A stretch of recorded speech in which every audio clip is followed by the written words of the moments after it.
12 Years a Slave, the closeness between you and Carey Mulligan, how you're kind of, you know, encroaching on her space. And then in Hunger, it's that you can't help but see how emaciated your body is. Your body in each one of these scenes seems to be speaking its own language in a way. And I want to talk to you a little bit about just the physicality of your acting, because that's something that has been commented on, that there is something kind of extreme about how you use your body sometimes. And I think you see it especially with Steve. Is that something that you're working on together? Are you really aware of just, you know, the physical presence that your characters have on screen? Yeah, we never really discuss it. You don't? Yeah. It's, I suppose with Hunger, you have a character that's using his body as a weapon. He's also using his body to free himself from his imprisonment. Mm-hmm. And then you've got a character like Brandon in Shame, and his body is actually his prison.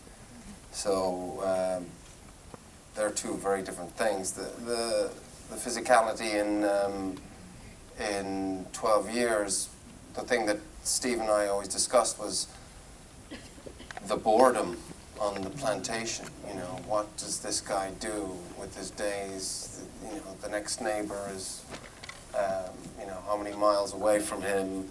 And he doesn't have to do any work. And he doesn't have to do any work. Yeah. So alcohol comes into play, and this sort of languid, sort of decadence, sort of to represent that some way in his body. And also, he's not very smart, which makes him kind of more terrifying. So just to sort of approach all of these things physically, I don't know. I started off acting, doing pub theater and pantomime.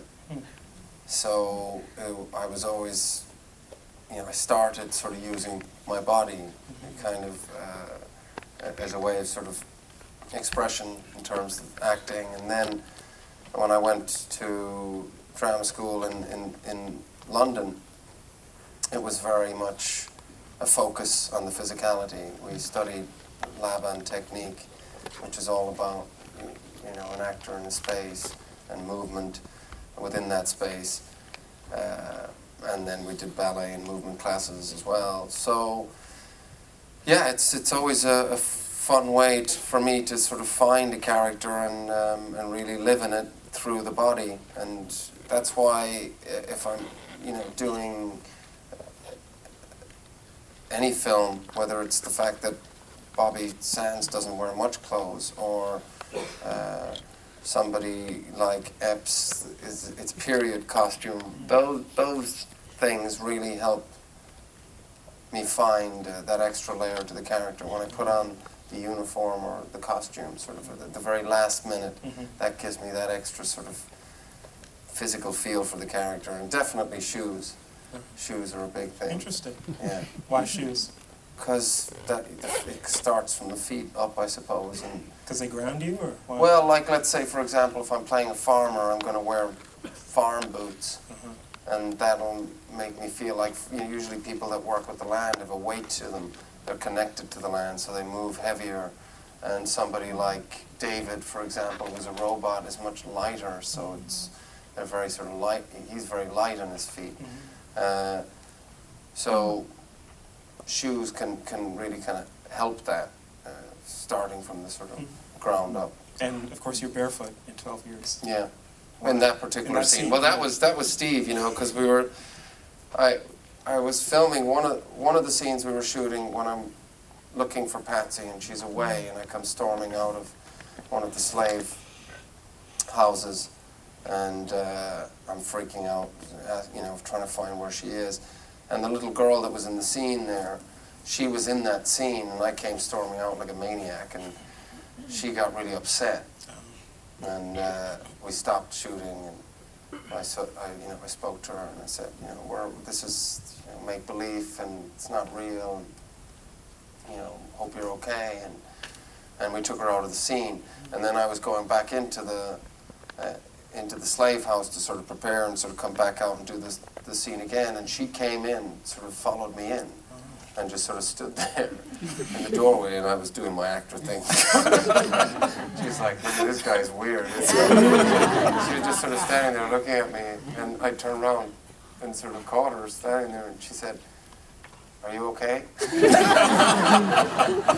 and it just broke my heart. I just sort of had this lump in my throat, and I was like, "Yeah, I'm fine. You know, I'm just getting ready to do this." And she was like, "Okay," and she just sat down on the bed and sort of stayed with me.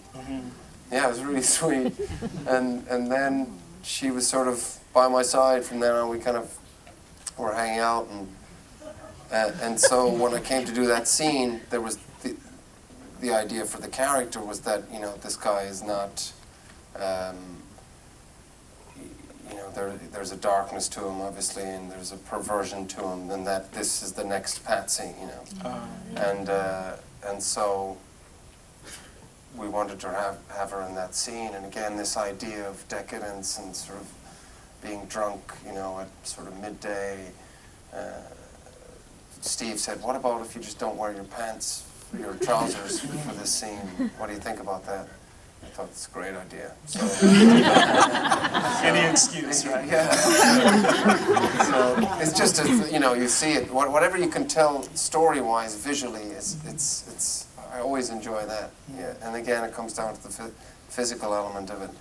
If you can tell something to the audience through a visual form without it being explained through dialogue, it's a pretty powerful thing, because it allows people to fill in the blanks themselves, and an audience will be much more terrifying for themselves than what you can ever show them. I think, you know, so that's why sometimes when you see the suggestion of something and the camera pulls away, it can be more powerful if it's left in the audience's imagination.